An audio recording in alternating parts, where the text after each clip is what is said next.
blast off to a galaxy far, far away. It's the Star Wars Holiday Special. I'm sorry, I didn't hear that word, holiday special. I was wondering if you could talk about the Star Wars Christmas special. Do you remember making this Christmas special? No, you don't remember it? 1978, the Star Wars Holiday Special was birthed to the world, and it ended up being so embarrassing to George Lucas that he threatened to smash every remaining copy with a hammer. Going forward, he swore he would have control over the next big Star Wars TV project. He would ensure that it would be a production worthy of the Lucasfilm name. 6 years later, he gave us one of the most insane Star Wars movies imaginable, and it starred some of the most iconic characters from the original trilogy.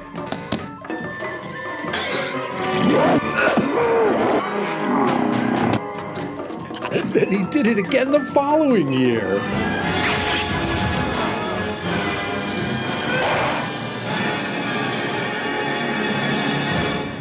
So you might wanna buckle up, baby. This one's a wild ride.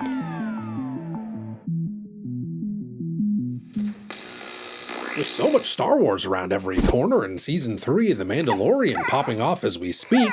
It's kind of crazy to think about a time when, outside of the original 3 movies, there really wasn't that much from a galaxy long ago and far away to chew on. Sure, you had a comic book line, plenty of toys, and your own overactive imagination, but that was pretty much it, which is why it was such a big deal when the holiday special debuted in between the first and second Star Wars films, and even starred the original cast. Audiences just wanted more, and here, they didn't even have to leave the house. Now, if you haven't already seen the holiday special, you gotta check it out. It's all over the internet, and really just a whole different level of Here's your daddy. bad. Makes Book of Boba Fett look like Shakespeare. Get up!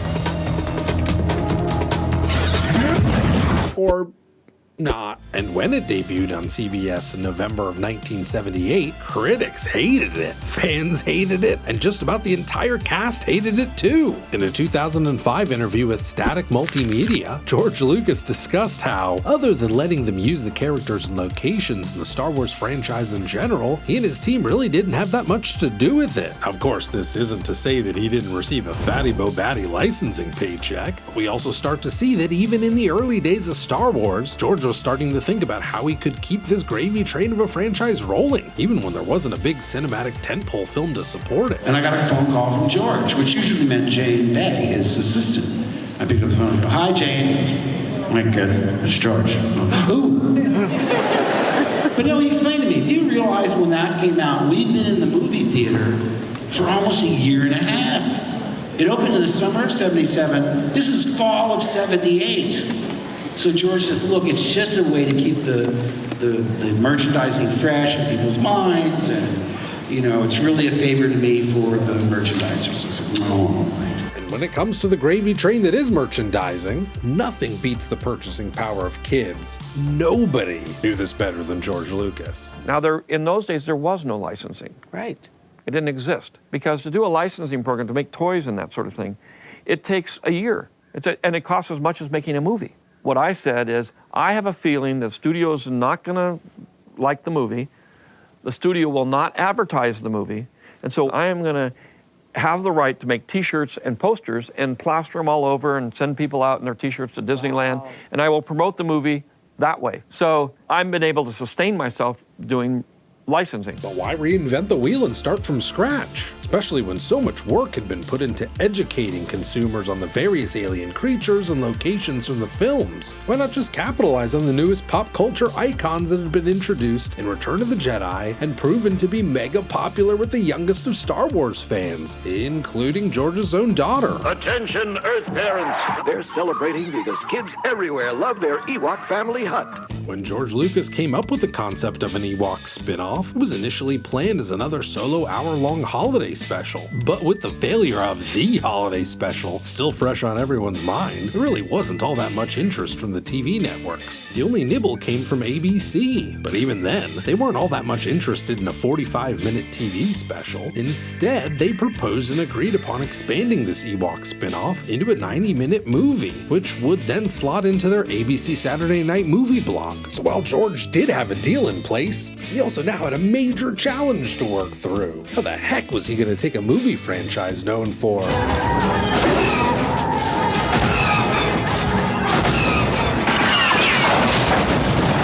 distill all that down with only a budget a tenth of the size? How would fans react to not having their favorite Star Wars characters mentioned or even referenced? How does a made-for-TV movie about forest-dwelling space teddy bears also manage to squeeze in?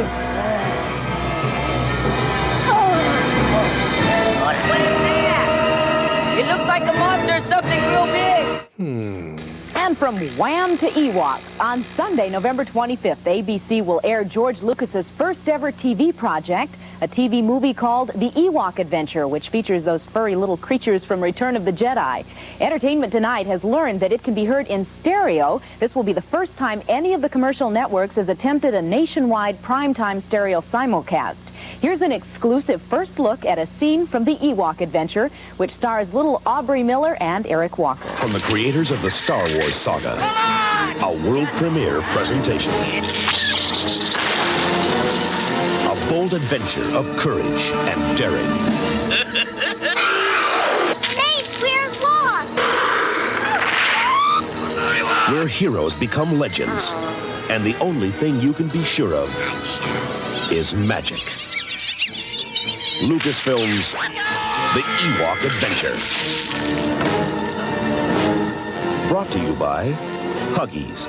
I like it already. I do too. We'll be watching, I guess. Now, right off the bat, it's pretty clear that the Ewok Adventure doesn't plan on following the tried and true formulas found throughout the rest of Star Wars. Those films open with the company logos, the John Williams theme music a long time ago, ... and bam! You're watching Star Wars. Here's a text crawl to catch you up on what's been happening. Even the holiday special followed this formula in its own way.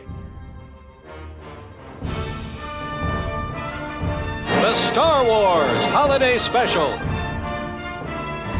Starring Mark Hamill as Luke Skywalker. Stop, please, stop. But when it comes to an Ewok adventure, things start out a little differently. Our story begins in a time long, long ago, deep in an enchanted forest on the distant moon of Endor. Yeah, this movie has an old wise narrator, which is strange in that it gives everything a kind of a storybook vibe. But it does solve one major problem in a film where much of the Ewok dialogue consists of Shodu, trick the geese, geese shodu. Geese? You also may have recognized this narrator's voice as the one and only Burl Ives, and if the name doesn't ring a bell, some of his iconic work probably will. What do you recall?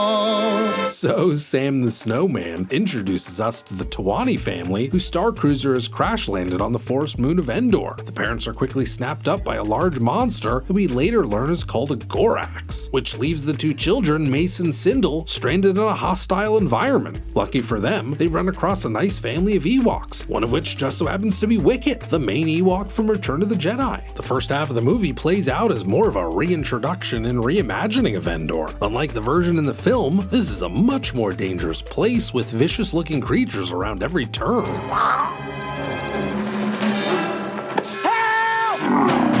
The second half picks it up a bit, where the Ewok shaman discovers that Mace and Sindel's parents have actually been captured by that Gorax and taken to the land where no Ewok has returned. So the kids and a group of courageous Ewoks form a small caravan to travel to and confront the Gorax. The shaman also just so happens to give them all magic tools, which just so happen to have very specific uses on this journey. Kids trapped inside a magical lake? It's a good thing the group was given a magical stick.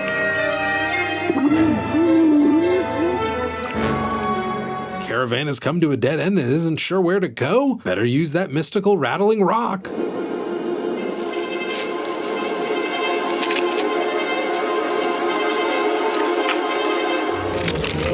This must be it. They accidentally run into a swarm of ravenous firefly creatures? You get the point. And when they do finally make it to this land where no Ewok has returned, you'd think we'd get some kind of really weird Star Wars-y sci-fi stuff or some kind of big, cool something. But no, all we really get is a giant cheapo spider that looks like something right out of a Roger Corman film.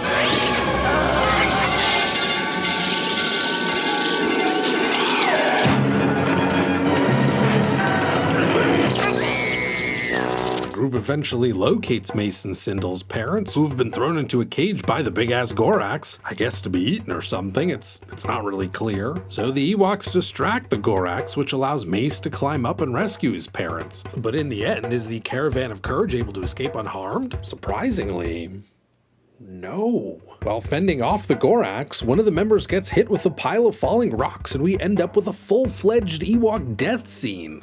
Not exactly something that you would expect from a movie that, up until this point anyway, has just been frustratingly tame. Speaking of falling rocks, though, the Caravan is able to use their magical staff to help stun the Gorax and then blast it with a blaster rifle that for some reason isn't of the pew-pew variety. After a brief moment of surprise, you thought he was dead, okay, now he is. We've pretty much made it to the end of the first made-for-TV Star Wars movie, but not before the wise old narrator tries to explain what exactly we've spent the last 90 minutes watching.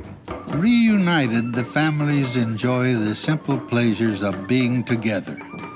Having learned something they already knew, that courage, loyalty, and love are the strongest forces in the universe. I mean, I personally would have taken a lightsaber, or a starship, or even just Chewbacca. But I guess that's all fine, too. Now, if it seems like this has been a pretty simplistic overview, that's because an Ewok Adventure is pretty simplistic. The special effects, the plot, the characters, it's all a very paper-thin way of getting more Star Wars in front of people in an extremely cost-efficient way. The film had a reported budget of $3 million, which clearly limited the special effects wizards at Industrial Light and Magic. And it's pretty obvious that they squeezed everything they could out of it, even relying on classic stop-motion techniques for some of these creatures. And I'm sure it looked and sounded great on a gargantuan CRT TV from 1984, but in HD on a modern screen, it does not hold up. Neither does the story, which feels like it was written by one of George Lucas's assistants as their first ever screenplay. Wait, it actually was? It turns out that writer Bob Carew was totally working as an assistant to George and had never written a screenplay before. In an interview with Radio Free Sacramento, Bob explained that he was able to spend a year teaching himself how to write scripts in his free time. George was impressed enough with his work that he ended up inviting Bob to write this and then continue on with the Ewoks animated series. We'll touch on that in a sec. Don't you worry. None of an Ewok's Adventure's shortcomings in any way hurt its reception when it aired on November 25th, 1984 to 65 million US viewers. It even had a small theatrical run in Mexico and parts of Europe, where it was retitled Caravan of Courage, an Ewok Adventure. Hyped over the film's success, ABC wanted more, but what they really wanted was a TV series, you know, with multiple episodes that could be slowly trickled out over time. George would deliver this in the form of a very strange animated prequel series where the Ewoks can speak English and have a strange hypnotic intro song. We are the Trinity spirits from the forest grove. But what George really had in mind was a trilogy of Ewok films, something that would establish Star Wars' dominance and marketability both on the big and small screens. And so with the green light from ABC, both Lucasfilm and Industrial Light and Magic started work on a follow-up. The only thing was, they had to work fast. The network wanted to tap into that 65 million viewership ASAP and demanded that this second Ewoks film be ready to go only 1 year after an Ewok Adventure had aired. Since Bob Carew was busy writing for the animated series, the then up-and-coming Wheat brothers were hired to both write and direct the film. Ken Wheat reflected on the fact that George came up with the basic story after watching Heidi with his daughter and then held 2 4-hour brainstorming sessions with the brothers to flesh everything out. Now, if you've seen Heidi in any of its incarnations, you'd know just how strange of a fit it is with the first Ewoks film. I mean, Heidi features a lonely orphan, an Ewok Adventure follows an entire family, Heidi goes to live with a hermit, an Ewok Adventure is completely lacking in hermits, unless I guess you count the narrator. How exactly do these two totally different pieces fit together? George Lucas has created some of the most enduring and profitable films of our time. They're classics because they allow everyone from 6 to 60 to have a good time. Star Wars, The Empire Strikes Back, The Return of the Jedi, Raiders of the Lost Ark, and last year's hit TV movie, The Ewok Adventure, are all the handiworks of George Lucas. And this Sunday, another Ewok movie will premiere on TV. It's called Ewoks, The Battle for Endor, and America had an exclusive chance to see firsthand what the making of an Ewok movie is all about. Tonight's continuing fantasy adventure of Sindel and the Ewoks contains some scenes of suspense and jeopardy which may be too intense for very young viewers. Parents are encouraged to watch with their children. An ABC premiere presentation from the creator of the Star Wars saga. Noah, here they come! Lucasfilm journeys throughout the heavens for the mightiest combat of the galaxies. I have the power. I will give you Untental. In no other lifetime lived any greater evil. There's no escape for you, my little one. Or any grander adventure. Ewoks, The Battle for Endor, next. The second Ewoks made for TV film, Ewoks The Battle for Endor, opens with Sindel and Wicket in a very picturesque landscape. He learned that her dad is close to repairing the Star Cruiser, and he asks Sindel to let her mom know so that the family can start preparing to go home. Along the walk back to the village, Wicket goes on to explain that while he wishes he could join the Tawani family back at home, he really can't leave his family. And yes, I really do mean that Wicket the Ewok is now able to speak in almost full sentences. We could go to school. Yes, you could come with us. No. Ewok live here. Wicked family here. Which either means that this little guy has been all up in some intensive English classes in the 6 months between the first and second movie, or he's a genius? I guess that's possible. Realistically, though, this was probably done to better tie in with the English-speaking Ewoks in the animated series, and also to avoid more of Sindel and Wicket reach the village only to discover that all hell is breaking out. And I'm not just talking about the mysterious alien race that's destroying the Ewok village. I'm also talking about just how much story setup and plot device is being crammed into the opening 10 minutes here. So like I mentioned, we're introduced to a strange alien race that's destroying the village and capturing Ewoks. We're then introduced to some kind of space witch that can transform into a crow. She mentioned something about how some guy named Lord Tarek wants what the family has been concealing from him, which turns out to be the power cell for their spaceship. She introduces us to Lord Tarek, who has a medieval space sword. And if that wasn't enough, throughout all of this insanity, Sindel has to watch as her entire family is killed off in pretty brutal fashion, especially for 1985 network TV. Get back, Sindel! Mommy! Stay away!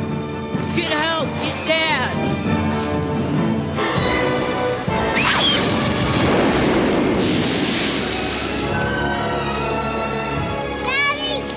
The Ewoks help you fly away.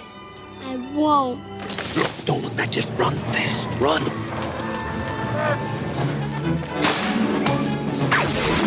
And the whole scene ends with Sindel getting thrown into a rib-caged paddy wagon along with Wicket and the other Ewoks. All of this goes down in the introduction, which just means that more happens in the first 10 minutes of the Battle of Endor than pretty much the entire runtime of an Ewok adventure. Things do not get any less insane. Sindel and Wicket manage to break out of the wagon and escape into the nearby cliffs. Good news, they find enough bones and materials for Wicket to make a hang glider. Bad news, those bones were from the meal of a space pterodactyl that this time looks like something out of a Ray Harryhausen movie.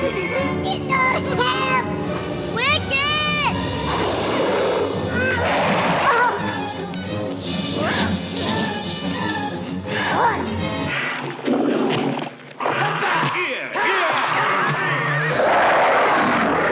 The monster swipes Sindel, which forces Wicket into a pretty wild hang glider chase. Now, I know what I would have been saying had I been watching this live. I tuned in hoping for another cute, cuddly Ewok party.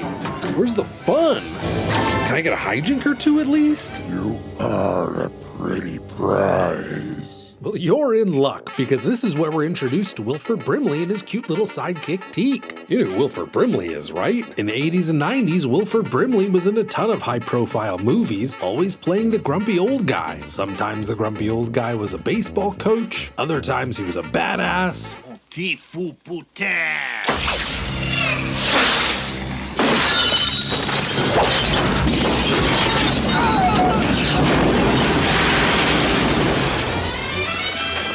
always old, and he was always grumpy, and he loved oatmeal. You know, when I was a kid and got a hold of a nickel, I thought I was rich. I didn't turn up my nose at pennies either. Today, some folks won't even bend to pick them up. In this second Ewoks movie, Wilford finally gets the opportunity to really branch out and play a grumpy old guy on Endor with Ewoks. Now you'd think that this grumpy old hermit would have a change of heart and warm up to Sindel and Wicket, and he does, but only after eating all of the food they were preparing before he showed up. You make this? Oh, look here. Some kind of little muffins. Do we have some? Take all you want. But don't let me catch you giving none of them muffins to them little beggars outside, you hear me? We eventually find out that this hermit, whose name is Noah, crash landed on Endor some time ago. Luckily, his ship is in pretty good shape. It just needs a power cell. I wonder where he could find one of the— Oh, that's right. The bad guys hatch a plan to kidnap Sindel because clearly the 5-year-old knows how to unlock the power crystal. My star.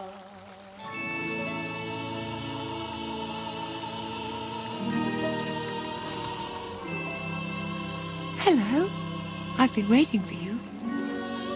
That song. Do you like that song? I've always liked it. How did you know it? I know many things. Come to me, my little one.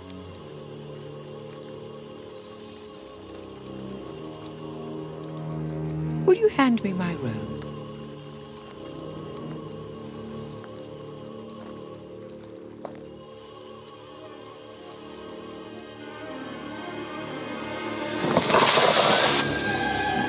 Told you there was no escape.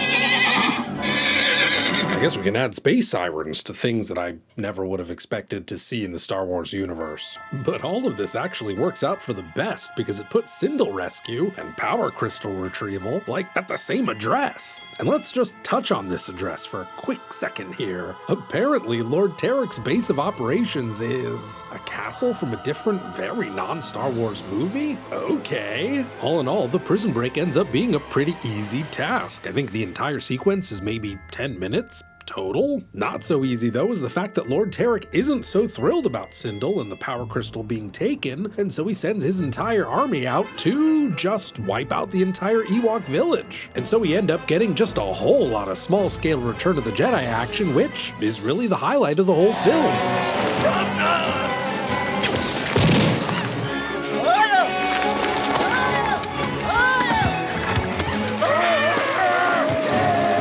And then we also get this, which is definitely not a highlight, but at least the final death scene looks cool.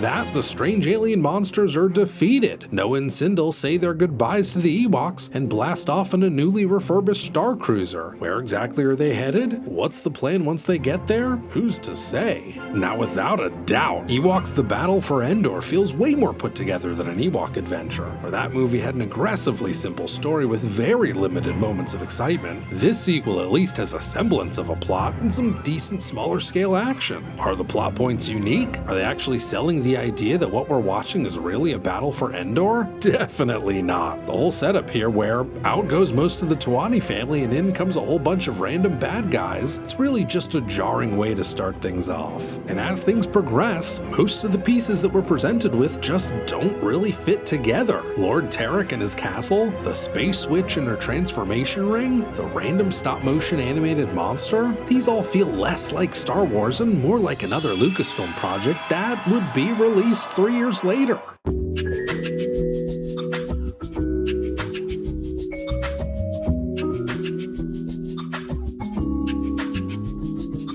Which is not to say that either of the Ewoks films feel very Star Wars. they don't. It's pretty clear that they're trying to maintain just a bit of distance here with these light fantasy elements and the fact that Star Wars isn't even in either title. When Ewoks The Battle of Endor debuted on TV on November 24th, 1985 and theatrically in parts of Europe throughout 1986, audiences just didn't show up the same way they did the first time around. TV ratings and box office were down significantly. Many critics pointed out that younger fans of an Ewok Adventure may be freaked out by the intensity of the action scenes. As you would expect, all of this scuttled just about any chance at a third Ewok movie, even though most of the cast and crew had 3 movies in their contract. When asked about this in a 1988 issue of Starlog magazine, George mentioned that while he had initially planned for 3, they just became way too expensive to make. Instead, both Lucasfilm and ABC focused their attention to the cheap-to-produce Ewoks and Droids Adventure Hour, which consisted of an episode each of the previously mentioned Ewoks animated series and Droids, an animated series following C-3PO and R2-D2. Neither of these would set the world or the ratings on fire, and they only lasted about a year before being quietly canceled at the end of 1986. From here, it would be almost 20 years before we would get any kind of new Star Wars adventures on the small screen, with Cartoon Network's The Clone Wars in 2003.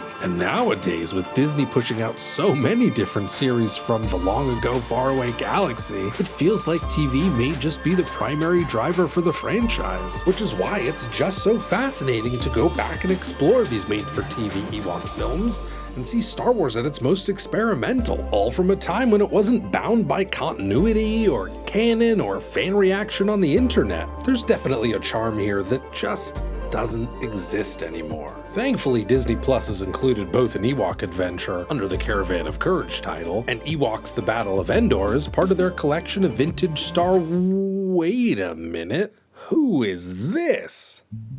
Is that supposed to be a young Wilford Brimley? Well, here's a bowl of steaming Quaker oatmeal.